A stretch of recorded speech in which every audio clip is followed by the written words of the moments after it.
நோயால தாக்கப்பட்ட நெடுமாறன் ரொம்பவே கஷ்டப்படுறான். நாளுக்கு நாள் அவன் உடம்புல வெப்பம் அதிகமாயிக்கிட்டே போகுது.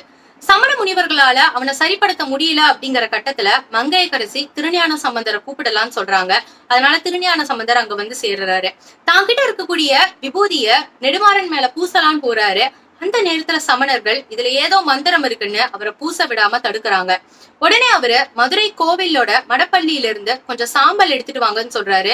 அந்த சாம்பல் வந்தோடனே திருநீற்று பதிகத்தை பாடி அந்த சாம்பலை நெடுமாறன் மேல பூசுறாரு.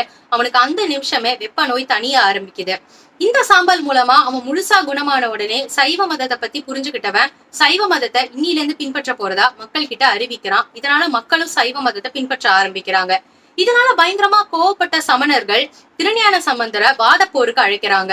நம்ம 2 பேருமே ஓலைகளை நெருப்புல இடலாம், யாரோட ஓலை ஜெயிக்குதோ அவங்களோட மதம் தான் மதுரையில தழைத்தோங்கணும்னு அவருக்கு சவால் விடுக்கிறாங்க.